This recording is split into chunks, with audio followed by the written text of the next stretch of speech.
Hello guys.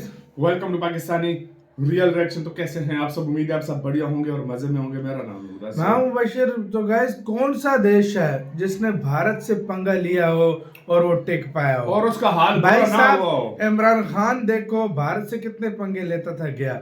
अच्छा, जिसने पंगा लिया, मालदीव को देख जिसने लो, मुइजू सबको को देख काट लो। पे ले आया, हाँ। हर किसी को धोया।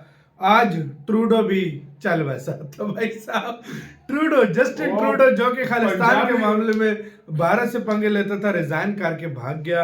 ये है भारत का पावर। पाकिस्तानी मीडिया टाटा बोल रहा है, गुड बाय, खत्म टाटा गया। पाकिस्तानी मीडिया बोल रहा है कि ये भारत का पावर है भाई। तो पूरी ये बात देखते हैं, सारा कुछ बाकी बातें करते हैं बाद में। जिसने हाँ। ये वो बंदा है जिसने इंडिया की छवि खराब करने की बहुत कोशिश की लेकिन कर नहीं पाया। नहीं तो पाया। भाई पहले देखते हैं सारी पाकिस्तानी मीडिया इस पे क्या बोल रहा है। तो स्टार्ट। एक बड़ी खबर है इस वक्त की। कनाडा के प्रधानमंत्री जस्टिन ट्रूडो ने अपने पद से इस्तीफा दे दिया है। दरअसल उन पर यह दबाव बहुत ज्यादा बढ़ गया था। दोस्तों, कनाडा के प्राइम मिनिस्टर जस्टिन ट्रूडो ने रिजाइन कर दिया है और ये एक अच्छी खबर है भारत के लिए। ट्रूडो जो है उसने अपनी पार्टी से भी रिजाइन कर दिया और वो कह रहा है कि मैं ज़ाहिर बात है इलेक्शन भी नहीं लड़ रहा। और अब एक नया आएगा लीडर। बड़ा एक ड्रामेटिक फॉल है।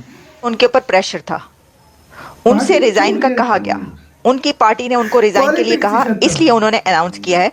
तो वो ये नहीं चाहेंगे कि लोग ये समझे, पब्लिक के सामने ये बात आए कि उनको मजबूर कर दिया गया रिजाइन के लिए। इस तरह से वो मजीद कह लीजिए कि तनकीद की जद में आए। बहरहाल अब बताया ये जा रहा है कि जस्टिन ट्रूडो जो है उन्होंने ये सोचा है कि चलो रिजाइन कर दे, काफी रायता फैला लिया तो अब भाग जाता हूँ। अब अगले इलेक्शंस जब होंगे तब वो आ पाएंगे या नहीं, ये तो खैर आने वाला वक्त ही बताएगा। लेकिन बहरहाल इस वक्त वो बहुत ज्यादा पॉपुलर लीडर के तौर पे सामने दिखाई नहीं देते। वैसे what are you leaving the legacy to your in your economy? अब लोगों को क्या देके जा रहे हो?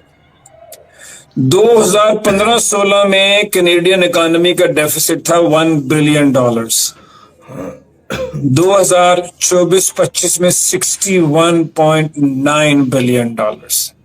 अब सोचिए ये कितने बड़े खड्डे में छोड़ के जा रहा है। अब देखते हैं कि क्या होता है। लेकिन मैं जैसे आपको बता रहा था कि इंडिया के लिए बड़ी मजे की बात होती है, क्योंकि हम इसको देखते हैं कि अमेरिका के अंदर भी नई लीडरशिप, कनाडा के अंदर भी नई लीडरशिप, दुनिया के सारे लीडर जा रहे हैं सिवाय नरेंद्र मोदी के। सिर्फ मोदी साहब खड़ा है अपनी जगह पे। बहुत ज्यादा कंट्रोवर्शियल इनका कैरियर रहा एज अ प्राइम मिनिस्टर या इनका टेन्योर रहा एज अ प्राइम मिनिस्टर। आपने देखा कि किस तरह से ये खालिस्तान सपोर्टर्स को सपोर्ट करते रहे, हमें दिखाई दिए, उनके साथ खड़े हुए और उसके बाद इन्होंने भारत के ऊपर भी इल्जाम लगाया कि जय हिंद दोस्तों, जो भारत से टकराएगा वो चूर चूर हो जाएगा। आज की खबर कुछ ऐसी है, आप लोगों को पता चल ही गया होगा। जस्टिन ट्रूडो उनको अपने प्रधानमंत्री के पद से इस्तीफा देना पड़ा कनाडा में, और कार्यकाल पूरा होने से पहले ही। इसी के साथ साथ सिर्फ यही नहीं, उनको अपने पार्टी प्रमुख के पद से भी इस्तीफा देना पड़ा। यानी उनकी जो पार्टी थी, उन्होंने कहा भाई आप हमसे किनारा कर लें, हम आपके साथ बिल्कुल भी सरवाइव नहीं कर पाएंगे, हमारी पार्टी बुरी तरीके से अगले इलेक्शन में आ जाएगी, हमारा और आपका कोई नाता नहीं है।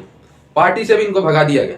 इस लेवल का बैकलैश जस्टिन ट्रूडो ने झेला, और रीजन सिर्फ वही है कि भारत से पंगा। जैसे ही इन्होंने खालिस्तानी आतंकवादियों को सपोर्ट करना और खुल्लम खुल्ला शुरू किया, चाहे वो निज्जर हो, चाहे वो पन्नू हो, और किसने नाम, आतंकवादियों का नाम सुबह नहीं लूंगा, जैसे ही इनको सपोर्ट करना शुरू किया, भारत ने इंटरनेशनल लेवल पे, कैनेडियन जनता के सामने भी और हर जगह भारत ने इनको खुल्लम खुल्ला एक्सपोज कर दिया। यार ये बंदा लीड करेगा कनाडा को, जो खुद आतंकवादियों का समर्थक है, क्या ये कनाडा को लीड करने के लिए कैपेबल है? भारत ने पूरी दुनिया में सबको बता दिया। इसके बाद फिर कनाडा की जनता ने औकात दिखा दी। ठीक है, औकात दिखा दी जस्टिन ट्रूडो की। ले इनके खिलाफ जो है नारे लगने लगे। जनता ने मूड बना लिया कि इनकी पार्टी को इस बार बुरी तरीके से धराशायी करना है, तो इनकी पार्टी ने डिसाइड किया यार भगाओ इसको, सारे मुद्दे का जड़ यही है, तो इसी को भगाओ, और जस्टिन ट्रूडो को निकाल दिया। और एक बड़ी खबर सामने आ रही है, कनाडा के प्रधानमंत्री जस्टिन ट्रूडो का इस्तीफा। जस्टिन ट्रूडो ने प्रधानमंत्री का पद छोड़ दिया है। सांसदों के विरोध के बाद ट्रूडो का ये इस्तीफा सामने आया है। दोस्तों, कनाडा के प्राइम मिनिस्टर जस्टिन ट्रूडो ने रिजाइन कर दिया है और ये एक अच्छी खबर है भारत के लिए। ट्रूडो जो है उसने अपनी पार्टी से भी रिजाइन कर दिया और वो कह रहा है कि मैं ज़ाहिर बात है इलेक्शन भी नहीं लड़ रहा। और अब एक नया आएगा लीडर। बड़ा एक ड्रामेटिक फॉल है 2013 से। ठीक है जी। और क्लाइमेट चेंज के ऊपर भी बात करते रहे, social programmes, Canadian middle class, economy, immigration, बहुत कुछ। फिर आखिरी ये ट्रम्प ने जो उनकी बुरे हालात किए हैं, जमीन तो मेरा ट्रम्प तो ट्रूडो नहीं के भी आना। सिरे चढ़ गए हैं मेरे ख्याल से। उसको किसी ने वोट नहीं देना। लेकिन वो जिसे कहते हैं ना कि आप एक दफ़ा एक लीडर से तो जान छुड़ा लेते हैं, लेकिन जब नई लीडरशिप आती है तो उनके सामने भी बड़े लंबे चौड़े चैलेंजेस होते हैं। ये के लिए बड़ी मज़े की बात हो गई है। उसके लिए बहुत सारे लॉजिक है, उसके ऊपर मैं बात करूँगा, क्योंकि हम इसको देखते हैं कि अमेरिका के अंदर भी नई लीडरशिप, कनाडा के अंदर भी नई लीडरशिप, दुनिया के सारे लीडर जा रहे हैं सिवाय नरेंद्र मोदी के। सिर्फ मोदी साहब खड़ा है अपनी जगह पे, ठीक है जी। मोदी साहब जो है वो सही टका के अपनी किस्मत जो है उसको एंजॉय कर रहा है। कोई चैलेंज नहीं है मोदी साहब के सामने। 2029 तक कमज़ोर अपोजिशन है, बहुत कुछ है। खैर एनी हम जो जस्टिन ट्रूडो ने ये जो रेजिग्नेशन अनाउंस किया, तकरीबन 10 साल बाद अपनी हुकूमत छोड़ी है, इलेक्शन जीते हैं, और सबसे ज़्यादा खुशी मैं गारंटी से कह सकता हूँ इंडिया में है, और उसकी बहुत सारी वजह हैं। और हो सकता है कि एक बड़ी तादाद में इंडियंस यही कहते हों कि बस जिनने भी मोदी साहब ने पंगा लिया फारग हुआ है, जिसने भी मोदी साहब के सामने खड़ा हुआ है वो उड़ गया, खत्म हो गया, उड़ गया है। इसी के साथ वीडियो खत्म। यही तो बात है ना यार, ये साफ पता लगता है जिसने भारत का चीज ही भारत ऐसी है कि भाई जो पंगा लेता है डूब जाता है भाई। देखो ये जस्टिन ट्रूडो का भी मामला, ये खालिस्तान इशू वाला स्टार्ट नहीं हुआ था ना, उस टाइम तक सब कुछ ठीक था। दूर दूर तक किसी को पता ही नहीं था कि ट्रूडो जाएगा, तनकीद होती नहीं थी इसके ऊपर सब कुछ। जब से ये मसला हुआ बारे में गलत उसके बाद दुनिया में इसकी छवि खराब होना स्टार्ट की।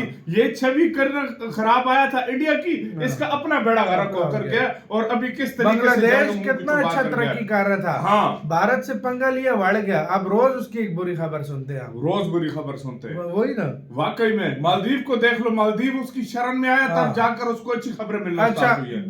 श्रीलंका को देख लो, अब उसकी मालदीव की कोई बुरी खबर क्यों नहीं आती? क्योंकि अब इंडिया से रिलेशन अच्छे हैं। पहले दिन रात उसकी गलत खबर आती थी। श्रीलंका की क्यों नहीं आती? पहले दिन रात आती थी। तो भाई सब इंडिया के साथ रिलेशन में रहोगे तो सब कुछ ठीक होगा। सही बात है। इंडिया के शरण में नहीं रहोगे तो सब कुछ तुम्हारे लिए खराब होगा। तो ये चीज मेरी हमेशा याद रखना। देखो 2019 के बाद इंडिया के साथ बड़ा पंगा हुआ पाकिस्तान का, ठीक है, पाकिस्तान का पंगा हुआ, सारी दुनिया को पता है। उसके बाद मुझे बताओ पाकिस्तान में कोई अच्छी खबरें आई नहीं ना भाई, नहीं। यही फर्क है यार। मैं कहता हूँ इंडिया के साथ जिसने भी पंगा लिया उसका बहुत बुरा हाल है। सच में यार। और आखिरकार ट्रूडो भी चला गया, खत्म, टाटा गया, ट्रूडो भी चल बस। तो आपका क्या कहना है? अपनी राय कमेंट सेक्शन में दें। अपना बहुत ज्यादा ख्याल रखना तो यार।